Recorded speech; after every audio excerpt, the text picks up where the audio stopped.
সুপ্রিয় শিক্ষার্থীরা, পদার্থবিজ্ঞান ক্লাসে তোমাদেরকে স্বাগতম।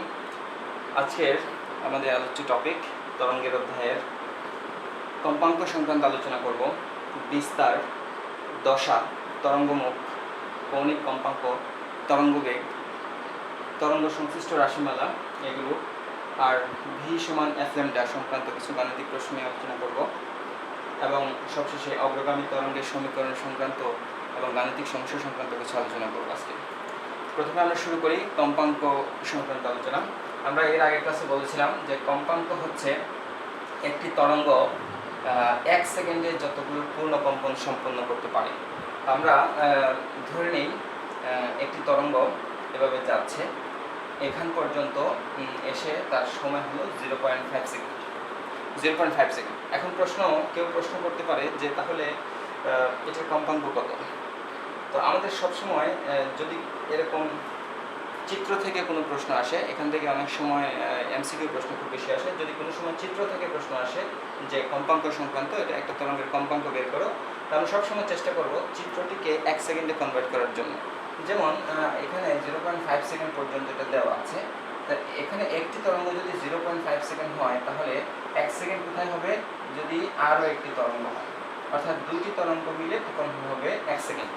ঠিক আছে, তাহলে আমরা দেখতে পাবো যে 1 সেকেন্ডের মধ্যে কয়টি তরঙ্গ হলো? দুটি। সেজন্য এই তরঙ্গের কম্পাঙ্ক হবে 2 হার্টজ। ঠিক আছে, একটি 1 সেকেন্ডের মধ্যে যতগুলো কম্পন হবে সেটার কম্পাঙ্ক হচ্ছে কত হার্টজ। আরেকটি এক্সাম্পল আমরা দেখি। যেমন ফর এক্সাম্পল আমরা দেখলাম যে এখানে একটি তরঙ্গ সম্পন্ন হলো, কিন্তু এখানে সময় দেওয়া হলো 4 সেকেন্ড। ফর এক্সাম্পল এখানে সময় দেওয়া হলো 4 সেকেন্ড। তো 4 সেকেন্ডের মধ্যে এখানে একটি তরঙ্গ সম্পন্ন হয়েছে, তাহলে কম্পাঙ্ক কত হবে? আমরা 4 সেকেন্ডকে 1 সেকেন্ডে কনভার্ট করার চেষ্টা করি। এই দূরত্ব থেকে এখান পর্যন্ত যদি হয় 4 সেকেন্ড, তার অর্ধেক হবে 2 সেকেন্ড, আর 2 সেকেন্ডের অর্ধেক হবে কত?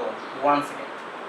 তাহলে দেখা যাচ্ছে 1 সেকেন্ডে যতটুকু সম্পন্ন হলো একটি তরঙ্গে, সেটা হচ্ছে একটি তরঙ্গের অর্ধেকেরও অর্ধেক, মানে 1/4কে লেখা যায় 0.25। তাহলে দেখা যাচ্ছে 1 সেকেন্ডে যদি 1/4 অংশ তরঙ্গ সম্পন্ন হয় বা 0.25 অংশ তরঙ্গ সম্পন্ন হয়, তাহলে এই তরঙ্গের কম্পাঙ্ক হচ্ছে 0.25 হার্টজ। এভাবে সাধারণত এমসিকিউ প্রশ্ন আসে চিত্র দিয়ে জানতে চাইতে পারে যে একটা তরঙ্গের কম্পাঙ্ক কত। তো আমরা যদি এই ধরনের চিত্র থেকে আসে, আমরা অবশ্যই পারবো আশা করি। এছাড়া আরও একটা প্রসেস আছে যেখানে গাণিতিক প্রশ্ন আসতে পারে। যে একটা প্রসেস হচ্ছে এরকম, কম্পাঙ্ক, আমি একটি তরঙ্গ অঙ্কন করি, একটি পূর্ণ তরঙ্গ। আমরা এর আগের ক্লাসে বলছি যে একটি পূর্ণ তরঙ্গ সম্পন্ন করতে যে সময় লাগবে সেই সময়কে আমরা বলবো পর্যায়কাল।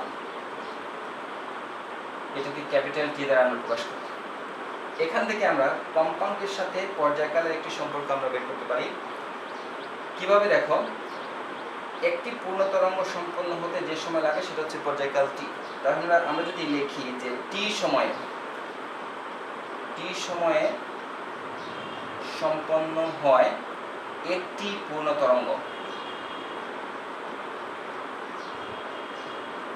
অতএব ঐকিক নিয়ম অনুসারে 1 সেকেন্ডে সম্পন্ন হয় 1/t পূর্ণ তরঙ্গ।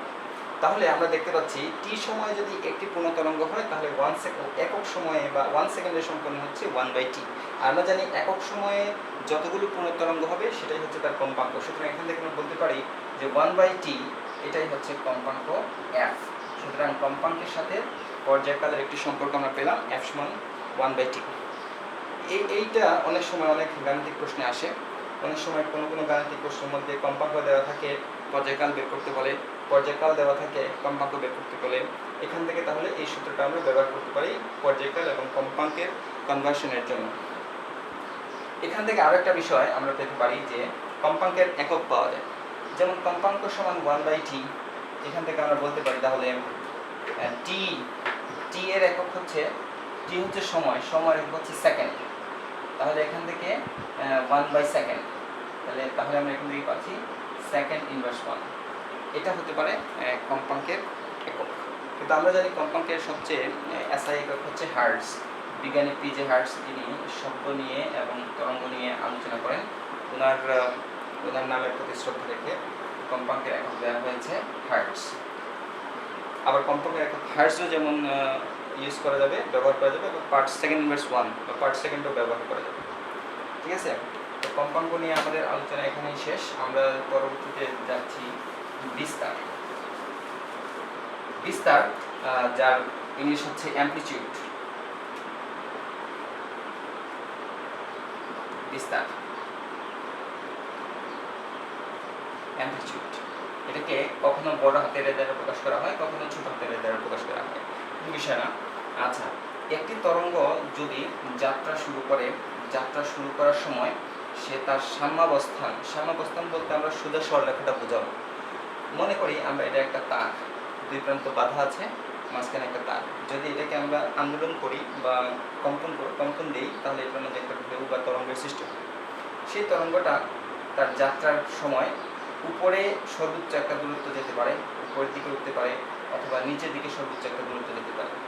কোনো একটি তরঙ্গ তার স্বাভাবিক অবস্থা হতে উপরের দিকে অথবা নিচের দিকে সর্বোচ্চ যে দূরত্বটুকু যাবে সেটাই হচ্ছে তার বিস্তার। বিস্তারকে ক্যাপিটাল এ অথবা স্মল এ দ্বারা প্রকাশ করা হয়। যেহেতু এটা একটা দূরত্ব, আর দূরত্বকে সবসময় আমরা মিটারে প্রকাশ করি, সেজন্য এটা একক হচ্ছে মিটার। ঠিক আছে, তাহলে এখান থেকে আমরা বিস্তার কি জানলাম। পরবর্তী টপিক আমাদের হচ্ছে দশা।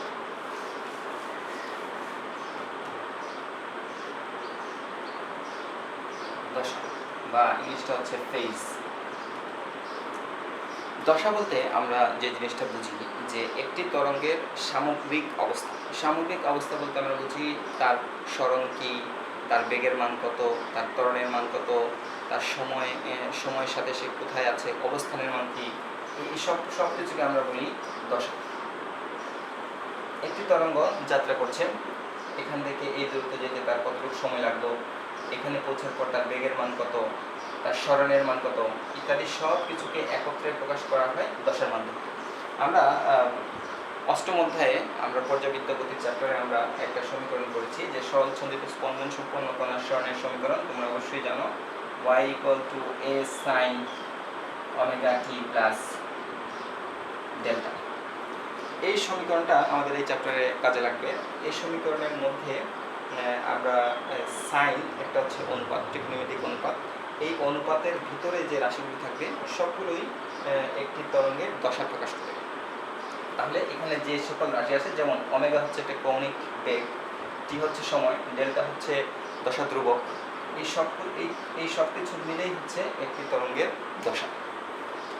ওকে, আমরা দশা সম্পর্কে জানলাম। তারপরে আমরা চলে যাব তরঙ্গ মুখ। তরঙ্গ মুখ বা ইংলিশটা হচ্ছে ওয়েভ ফ্রন্ট। এটা খুব সহজে বোঝা যায় যে একটি তরঙ্গকে সামনের থেকে দেখলে যেমন দেখা যায় সেটা হচ্ছে তার তরঙ্গ মুখ। ফর এক্সাম্পল, আমি কয়েকটা সহজ উদাহরণ দিই। যেমন একটা তীর, ফর এক্সাম্পল একটা তীর আমার দিকে আসছে। আমি যখন তীরের সামনে বসে থাকবো, তীরটা আমার কাছে একটি ডট চিহ্নের মতো মনে হবে একটি ডট আমার দিকে আসছে।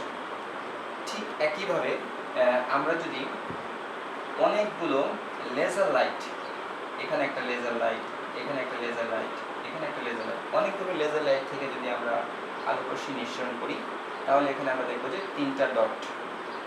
তিনটা লেজার লাইট থেকে আমরা দেখবো যে আলোকরশ্মিগুলো যখন আসবে তখন আমার কাছে এরা তিনটা ডট এর মতো মনে হবে। তো একটি তরঙ্গকে সামনে থেকে যদি কেউ দেখে, যেমন এখানে চোখ রেখে যদি দেখা যায়, একটি তরঙ্গকে যদি দেখা যায় যে সে কেমন সামনে থেকে, সেটা হচ্ছে তার তরঙ্গ মুখ। এটা হচ্ছে বোঝার জন্য বললাম, কিন্তু বইয়ের ভাষায় যেটা আছে যে একটি তরঙ্গের মধ্যে যে সকল কণা একই দশা সম্পন্ন, একই দশা অর্থাৎ এরা একই স্থান থেকে একই সময় উৎপত্তি হয়ে একই সাথে আসছে, একই দশা সম্পন্ন কণাগুলোর সঞ্চার পথ, মানে যে পথে তারা যাচ্ছে সেই পথটাকে আমরা বলবো দশা। দশার একটা পারফেক্ট এক্সাম্পল হচ্ছে, বাস্তব উদাহরণ হচ্ছে, স্থির পানিতে যদি একটি ঢিল ছোড়া হয়। যেমন পুকুরের স্থির পানিতে যদি আমরা একটা ঢিল ছুড়ি, বা লেকের স্থির পানিতে যদি আমরা একটা ঢিল ছুড়ি, তাহলে আমরা দেখি যে ঢিলের মাধ্যমে যে ঢেউগুলো উৎপন্ন হয়, সেই ঢেউগুলো এভাবে গোলাকারভাবে চারদিকে ছড়িয়ে পড়ে। আমি যদি এটাকে আরও ডিপলি আমরা যদি এটাকে দেখতে চাই, তাহলে আমরা দেখব যে এখানে ঢিলটা যে পড়লো, সেই ঢিলটা পড়া মাত্রই এখানে একটা পানির মধ্যে একটা কম্পন সৃষ্টি হবে বা আলোড়ন সৃষ্টি হবে। সেই আলোড়নটা একটু বড় করে দেখি, এখানে একটা ঢিল ছুড়লাম, সেই ঢিলটার একটা আলোড়ন সৃষ্টি করবে, সেই আলোড়ন থেকে অনেকগুলো তরঙ্গ উৎপন্ন হবে। সেই তরঙ্গগুলো একদিকে যাচ্ছে, আবার সব দিকেই তরঙ্গগুলো উৎপন্ন হবে। ডান দিকে যেমন উৎপন্ন হলো, বাম দিকেও একই তরঙ্গ উৎপন্ন হবে, আবার নিচের দিকেও একই তরঙ্গ উৎপন্ন হবে, উপরের দিকেও একই তরঙ্গ উৎপন্ন হবে, এই পাশে এই পাশে এই পাশে সব দিকে একই তরঙ্গ উৎপন্ন হবে। একটি উৎস থেকে, এখানে একটি ঢিল ছোড়া হয়েছে, একটি উৎস থেকে যখন কোনো তরঙ্গ উৎপন্ন হবে, তো সবগুলো তরঙ্গেই একই দশা সম্পন্ন হয়। সবসময় মনে রাখতে হবে, একই দশা তখনই হয় যদি উৎস হয়েছে, উৎস যদি একটি হয়, তাহলে সেখান থেকে অনেকগুলো তরঙ্গ উৎপন্ন হলে সেই সবগুলো তরঙ্গের দশা হচ্ছে। এখন আমরা দেখব যে এই যে ঢিল থেকে যে তরঙ্গগুলো উৎপন্ন হলো, সেগুলো যেখানে তারা চূড়া, তরঙ্গের চূড়া, সেই সব জায়গাগুলো চূড়াগুলো কিন্তু সমান দূরত্বে আছে, তরঙ্গের উৎপত্তি স্থল থেকে সমান দূরত্বে আছে। আবার যেখানে খাঁজ, সেই খাঁজগুলো আবার সমান দূরত্বে আছে। পরবর্তী যে চূড়া, সেই পরবর্তী চূড়াগুলো আবার দেখা গেছে এই সমান দূরত্বে আছে। তো এখানে ঢিল থেকে যে তরঙ্গগুলো উৎপন্ন হলো, চারদিকে ছড়িয়ে পড়লো, প্রতিটা তরঙ্গেরই একটি নির্দিষ্ট দূরত্বে, অর্থাৎ সমান দূরত্বে তারা তরঙ্গ চূড়া, তরঙ্গ খাঁজ, অর্থাৎ তরঙ্গগুলো চারদিকে ছড়িয়ে পড়ছে, কিন্তু ছড়িয়ে পড়ার সময় তারা তরঙ্গ চূড়া উৎপন্ন করার সময় একই সাথে তরঙ্গ চূড়া উৎপন্ন করছে, আবার তরঙ্গ খাঁজ উৎপন্ন করার সময় একই সাথে তরঙ্গ খাঁজ উৎপন্ন করছে, আবার চূড়া উৎপন্ন করছে। সেজন্য আমরা দূর থেকে এরকম গোলাকার তরঙ্গ মুখ দেখতে পাই। এখানে অসংখ্য তরঙ্গ সংশ্লিষ্ট আছে, প্রতিটি তরঙ্গ একই দশা সম্পন্ন, সেজন্য তারা মিলিতভাবে একটি গোলাকার আকৃতি সৃষ্টি করে, আর এটা হচ্ছে গোলীয় তরঙ্গমুখ। আচ্ছা, তরঙ্গমুখ নিয়ে আমরা আলোচনা এখানেই শেষ। আমরা পরবর্তীতে চলে যাই কৌণিক কম্পাঙ্ক। আমরা এর আগে কম্পাঙ্ক দেখেছি। কৌণিক কম্পাঙ্ক কি? কৌণিক কম্পাঙ্ককে ওমেগা দ্বারা প্রকাশ করা হয়। ওমেগা দ্বারা প্রকাশ করা হয়, এটা হচ্ছে দশার পরিবর্তনের হার। কোনো একটি তরঙ্গের দশার পরিবর্তনের হারকে বলা হয় কৌণিক কম্পাঙ্ক। আরও সহজ ভাষায় যদি আমরা বলি তাহলে একক সময়ে কি কোণ উৎপন্ন করছে, একক সময়ে কোণ উৎপন্নের যে হার, সেটা হচ্ছে কৌণিক কম্পাঙ্ক। আচ্ছা, আমরা একটা তরঙ্গ দেখি। ফর এক্সাম্পল, এটা একটা তরঙ্গ, সে এখান থেকে যাত্রা শুরু করলো, পরে এই বিন্দুতে পৌঁছলো। যখন সে এখানে পৌঁছলো, সে তার আদি অবস্থান থেকে কত ডিগ্রি কোণে কোণ উৎপন্ন করলো? এই কোণটা কতটুকু হবে? এই কোণটা হবে এক সমকোণ, 90 ডিগ্রি। এখান থেকে যখন এই বিন্দুতে গেল, তখন সে আরেকটা কোণ উৎপন্ন করলো। সেই কোণের মান কত? সেই কোণের মান হচ্ছে 90 ডিগ্রি। তাহলে এখান থেকে এই বিন্দু পর্যন্ত আসতে সে 90 + 90 = 180 ডিগ্রি কোণ উৎপন্ন করলো। আবার এই বিন্দু থেকে সে যখন এখানে আসলো, যাত্রা শুরু করলো, তখন সে এদিকে আবার আরেকটা কোণ উৎপন্ন করলো, সেই কোণটা হচ্ছে 90 ডিগ্রি। আবার এই বিন্দু থেকে যখন সে এখানে এসে বসলো, তখন সে আরেকটা কোণ উৎপন্ন করলো, সেটা হচ্ছে 90 ডিগ্রি। এখানে হচ্ছে 180 ডিগ্রি। তাহলে 180 ডিগ্রি আর 180 ডিগ্রি মিলে হচ্ছে মোট 360 ডিগ্রি। একটি তরঙ্গ তার একটি পূর্ণ কম্পন সম্পন্ন করে আদি অবস্থানে ফিরে আসতে সে 360 ডিগ্রি কোণ অতিক্রম করে। 360 ডিগ্রিকে লেখা যায় 2π। যদি এবং আমরা জানি একটি তরঙ্গ একটি পূর্ণ কম্পন সম্পন্ন করতে যে সময় লাগে তাকে বলবো আমরা পর্যায়কাল, ক্যাপিটাল টি। তাহলে এখান থেকে আমরা একটা জিনিস বলতে পারি যে টি সময়ে কৌণিক সরণ হয় 2π রেডিয়ান। কারণ আমরা জানি কোণের আন্তর্জাতিক একক হচ্ছে রেডিয়ান, আর এটা হচ্ছে ডিগ্রি কিন্তু আন্তর্জাতিক একক না, সেজন্য আমরা 360 ডিগ্রিকে রেডিয়ানে কনভার্ট করলে 2π হয়। টি সময় অর্থাৎ পর্যায়কাল সময়ে কৌণিক সরণ হয় 2π রেডিয়ান। অতএব একক সময়ে কৌণিক সরণ হয় 2π/t। আর একক সময়ে যে কৌণিক সরণ হবে সেটাকে আমরা বলবো কৌণিক কম্পাঙ্ক ওমেগা। এটার একক কি হতে পারে? আমরা আগে বলছিলাম 2 পাই হচ্ছে একটা রেডিয়ান, উপরে হচ্ছে তাহলে রেডিয়ান আর নিচে হচ্ছে সময় সেকেন্ড। আর এখান থেকে এটার একক হতে পারে রেডিয়ান পার সেকেন্ড।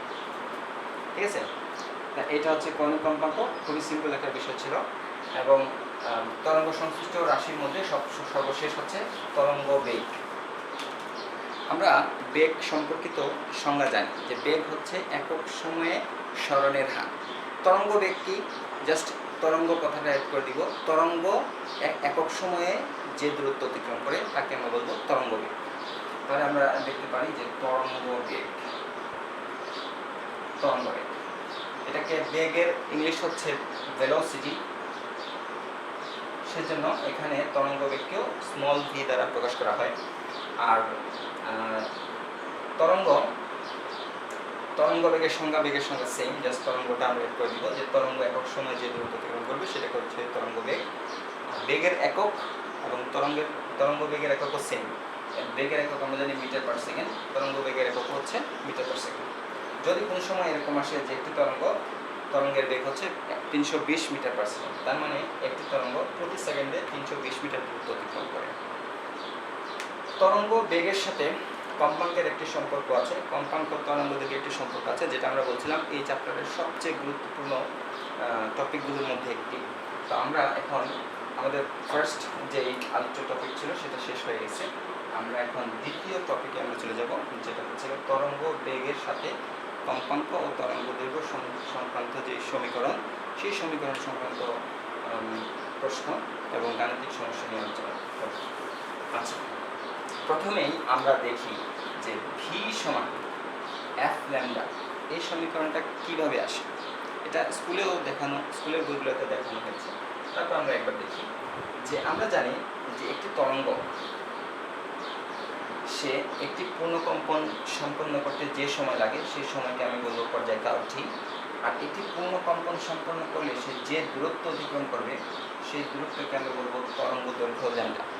তাহলে আবার বেগের যে সংজ্ঞা আমরা জানি, বেগের সংজ্ঞা হচ্ছে একক সময়ে কতটুকু দূরত্ব অতিক্রম করে। আচ্ছা, তাহলে এখান থেকে আমরা একটা ইনফরমেশন পাই যে টি সময়ে সে ল্যামডা দূরত্ব অতিক্রম করে। আমরা লিখতে পারি যে একটি তরঙ্গ টি সময়ে অতিক্রম করে ল্যামডা দূরত্ব, অতএব একক সময়ে অতিক্রম করে ল্যামডা বাই টি। একক সময় অতিক্রম করে ল্যামডা বাই টি। আবার একক সময় যে দূরত্ব অতিক্রম করে তাকে বলবো তরঙ্গ বেগ ভি। সুতরাং তরঙ্গ বেগ ভি এর এটা হচ্ছে একটা সমীকরণ, ভি সমান ল্যামডা বাই টি। এখন আমরা দেখব যে এই ভি সমান ল্যামডা বাই টি, এই সমীকরণ থেকে আমরা যদি ল্যামডাটাকে সামনে গুণ করে নিয়ে যাই তাহলে থাকে 1 বাই টি। আবার একটু আগে আমরা বলছি কম্পাঙ্কের সাথে পর্যায়কালের একটা সম্পর্ক হচ্ছে, সেটা হচ্ছে এফ সমান 1 বাই টি। তাহলে এখানে 1 বাই টি এর পরিবর্তে আমরা বসাতে পারি এফ, আর ল্যামডা আছে গুণ, সেজন্য এফ ল্যামডা। সুতরাং ফাইনালি আমরা এখান থেকে পাই ভি সমান এফ ল্যামডা। এই সমীকরণটা আমরা পাই। এই সমীকরণের সংক্রান্ত অনেক গাণিতিক প্রশ্ন পরীক্ষায় আসে, তো আমি সেই গাণিতিক প্রশ্ন সংক্রান্ত আলোচনা করব এবং টেকনিক বলে দিব যে কিভাবে আমরা সেই প্রশ্নগুলো সলভ করতে পারি। আচ্ছা, দ্বিতীয় টপিক আমাদের আজকে যে ভি সমান এফ ল্যামডা সংক্রান্ত আলোচনা। এখান থেকে প্রায় বোর্ডের পরীক্ষায় গাণিতিক প্রশ্ন আসে। তো গাণিতিক প্রশ্ন যখনই আসে তখন দুইটা প্যাটার্নের প্রশ্ন আসে। সবসময় খেয়াল রাখবে, দুটা প্যাটার্নের প্রশ্ন আসে। প্রথমটা হচ্ছে এরকম যে একটি তরঙ্গ একটি উৎস থেকে সৃষ্টি হয়েছে। ফর এক্সাম্পল আমি উৎস হিসেবে নিলাম একটি ষোড়শলাকা বা টিউনিং ফর্ক। ষোড়শলাকা তোমরা জানো যে ইউ শেপের একটি স্টিলের নির্মিত একটি পাতলা পাত, যেটাতে আঘাত করলে কম্পনের মাধ্যমে একটি শব্দ উৎপন্ন হয়। এটা প্র্যাকটিক্যালে ক্লাস করানোর সময় এইগুলি জিনিসগুলো ব্যবহার করা হয়। তো একটি ষোড়শলাকা থেকে যে তরঙ্গ উৎপন্ন হবে, যেহেতু বস্তু একটি উৎস একটি, সুতরাং তার কম্পাঙ্ক সবসময় সেম হবে, কম্পাঙ্কের কোনো পরিবর্তন হবে না। কিন্তু সেই তরঙ্গটি যখন দুটি মাধ্যম দিয়ে যাবে, এখানে হচ্ছে একটি মাধ্যম আর এদিকে হচ্ছে একটি মাধ্যম। ফর এক্সাম্পল উপরে হচ্ছে বায়ু মাধ্যম আর নিচে হচ্ছে পানি মাধ্যম। খুবই ভালো করে খেয়াল করবে যে একটি উৎস থেকে, উৎস হচ্ছে একটি, উৎস সেম, উৎসের কোনো পরিবর্তন নাই, উৎস সেম কিন্তু মাধ্যম ভিন্ন, এরকম যদি কখনো হয় তাহলে উৎস যত পর্যন্ত সেম আছে তত পর্যন্ত কম্পাঙ্কের কোনো পরিবর্তন হবে। একই বস্তুকে যদি দুটি ভিন্ন মাধ্যমে আমরা তরঙ্গায়িত করি তাহলে তাদের মাধ্যমের কারণে বেগের পার্থক্য হয়, অর্থাৎ বেগ সেম হয় না। এখানে এয়ার মিডিয়ামে বা বায়ু মাধ্যমে যে বেগ হবে, ওয়াটার মাধ্যমে বা ওয়াটার মিডিয়ামে বেগের মান কখনোই সেম হবে না। মাধ্যম ভিন্ন হলে বেগের মান হবে ভিন্ন, কিন্তু উৎস যত পর্যন্ত সেম থাকবে তত পর্যন্ত কম্পাঙ্ক সেম হবে। এখানে যদি এই তরঙ্গটাকে যদি এয়ার মিডিয়ামে দিই তাহলে তার কম্পাঙ্ক যদি হয় এফ এ ফর এয়ার, আর পানির মাধ্যমে যদি যায় তাহলে কম্পাঙ্ক যদি হয় এফ ডাব্লিউ ফর ওয়াটার, তাহলে উৎস যত পর্যন্ত সেম আছে তত পর্যন্ত আমরা বলতে পারি যে কম্পাঙ্ক সেম। এই টেকনিকটা সবসময় মাথায় রাখতে হবে যে নাম্বার ওয়ান টেকনিক, একটি উৎস থেকে সৃষ্ট তরঙ্গ মাধ্যম ভিন্ন হলে কম্পাঙ্ক হবে সেম। এবং তাহলে প্রশ্নটা কি জানতে চাইতে পারে যে তাহলে তাদের বেগের অনুপাত কত বা তাদের তরঙ্গদৈর্ঘ্যের অনুপাত কত। আমরা জানি যে কম্পাঙ্ক সেম, তাহলে এই সূত্র থেকে আমরা বের করতে পারি কম্পাঙ্ক সমান কি পাওয়া যায়, ভি বাই ল্যামডা। ঠিক আছে, ভি বাই ল্যামডা, তাহলে এখান থেকে আমরা লিখতে পারি V A by lambda A সমান ভি বাই ল্যামডা ডাব্লিউ সমান V A by lambda A সমান V W by lambda W. আরও ইনফরমেশন দেওয়া থাকবে, যেমন এখান থেকে যে কোনো একটা রাশি বের করতে বলতে পারে। এই বিষয়গুলো অনেক সময় গাণিতিক প্রশ্নের মধ্যে এগুলো ক্লিয়ারলি বলা থাকে না, শুধু এইটুকু বলা থাকবে যে একটি সুশলাকা। এখান থেকে বুঝতে হবে কিছু কিছু বিষয় আছে যেগুলো গাণিতিক প্রশ্নের মধ্যে সরাসরি দেওয়া থাকে না, কিন্তু বুঝে নিতে হবে। যেমন যদি বলে উৎস সেম তাহলে কম্পাঙ্ক সেম, তখন আরেকটা রাশি দিয়ে দিবে, বলবে যে তরঙ্গ দৈর্ঘ্য দেওয়া আছে, প্রথমটি তরঙ্গ দৈর্ঘ্য হচ্ছে দ্বিতীয়টি 3 গুণ, তাহলে তাদের বেগের অনুপাত কত।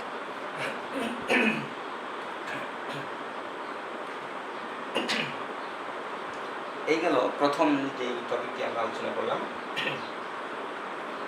প্রথম যে টেকনিক, এক টাইপের প্রশ্ন যদি আসে তাহলে আমি আনসার কীভাবে করব। আর দ্বিতীয়টি হচ্ছে এখানে উৎস ভিন্ন হবে, অর্থাৎ এখানে টিউনিং ফর্ক বা সুশলাকা থাকবে দুটি, কিন্তু মাধ্যম থাকবে সেম একটি।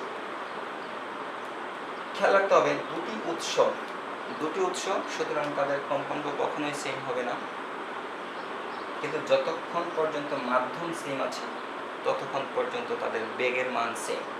তাহলে এটা যদি হয় একটি সুশলাকা এ, এটা যদি সুশলাকা বি, এটা যদি কম্পাঙ্ক হয় এফ এ, এটা কম্পাঙ্ক যদি হয় এফ বি, এরা উভয়ই একই মাধ্যমের মধ্য দিয়ে যাচ্ছে। প্রথম সুশলাকার বেগের মান যদি হয় ভি এ, দ্বিতীয় সুশলাকার বেগের মান যদি হয় ভি বি, তাহলে অবশ্যই মাধ্যম সেম হওয়ার কারণে ভি এ সমান ভি বি। এখান থেকে এটা হচ্ছে দ্বিতীয় টাইপের প্রশ্ন যেটা পরীক্ষায় আসে।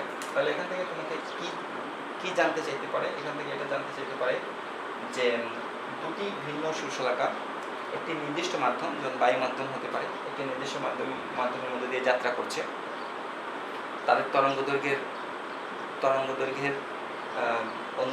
তরঙ্গদৈর্ঘ্য প্রথমটির তরঙ্গদৈর্ঘ্য দ্বিতীয়টির 3 গুণ, তাহলে তাদের কম্পাঙ্কের অনুপাত নির্ণয় করব। আমরা প্রথমেই খেয়াল করব যে যেহেতু বলছে মাধ্যম সেম, তাহলে বেগের মান সেম, আর বেগের মান যদি সেম হয় তাহলে এখান থেকে আমরা বসাতে পারি এফ ল্যামডা ভিবি সমান এফ ল্যামডা। এখন আমি আবার জানি যে প্রথমটির তরঙ্গদৈর্ঘ্য হচ্ছে দ্বিতীয়টির 3 গুণ, তাহলে এখান থেকে আমি 3 ইন্টু ল্যামডা বি বসাতে পারি। ফাইনাল ল্যামডা বি কাটা যায় এখান থেকে, তাহলে F A by F B এর অনুপাত বের করা যায়। এভাবেই এই সমীকরণ থেকে সৃজনশীল প্রশ্নগুলো আসে পরীক্ষায়। তো অবশ্যই খেয়াল রাখতে হবে, দুইটা টেকনিক বললাম, দুইটা সিস্টেম বলে দিলাম, এই দুইটা সিস্টেমের মধ্যে থেকেই প্রশ্ন আসবে, এর বাইরে কোনো প্রশ্ন আসবে না।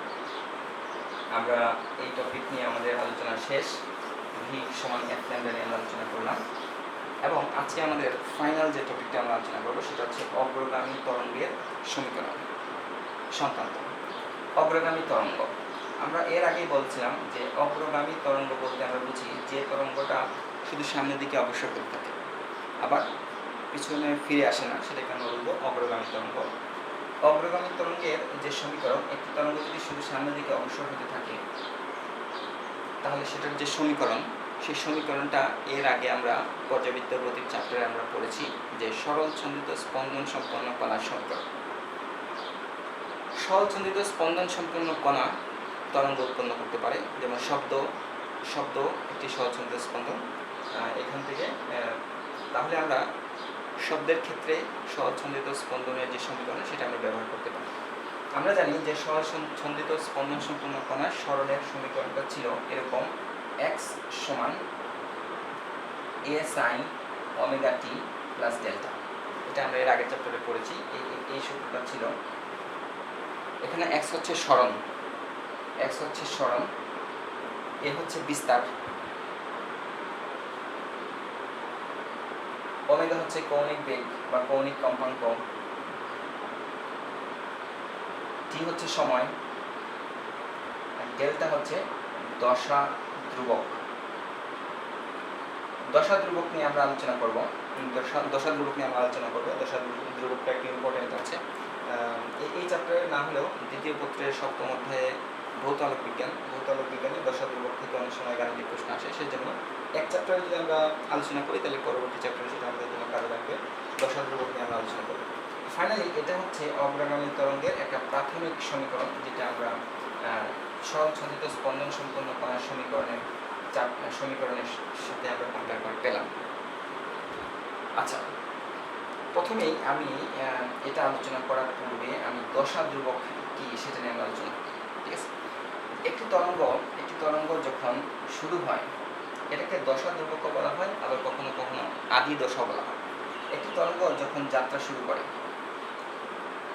তাহলে এখানে তার হচ্ছে 0 ডিগ্রি যদি আমরা ধরি, এই বিন্দুতে সে যখন পৌঁছবে তখন সে 90 ডিগ্রি কোণ উৎপন্ন করবে। এখানে যখন পৌঁছবে তখন 180 ডিগ্রি কোণ অতিক্রম করবে। এখানে যখন আসবে তখন 270 ডিগ্রি কোণ অতিক্রম করবে। এখানে যখন আসবে তখন 360 ডিগ্রি কোণ অতিক্রম করবে। আচ্ছা, 360 ডিগ্রি কোণ অতিক্রম করবে। কোনো একটি তরঙ্গ যদি যাত্রা শুরু করে এখান থেকে, তাহলে তার দশা ধ্রুবক বা আদি দশা ডেল্টার মান হচ্ছে 0 ডিগ্রি।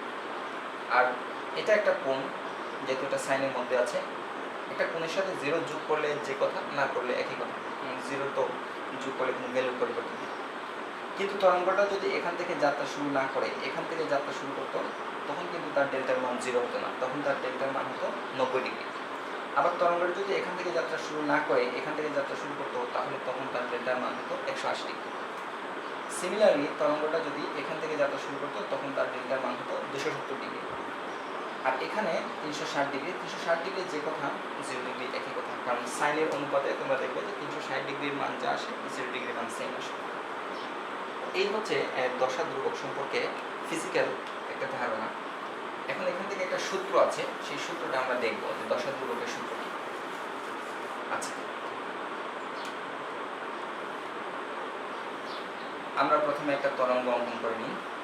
সেই তরঙ্গটি যখন তার আদি অবস্থান থেকে একই অবস্থানে আবার ফিরে আসে, তখন তার কৌণিক পরিবর্তন হয় 2π।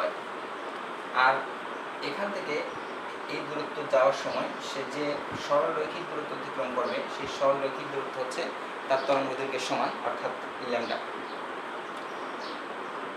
তাহলে এখান থেকে আমরা দেখি একটু যে ডেল্টা বলছিলাম আমরা, যেটা হচ্ছে দশা ধ্রুবক।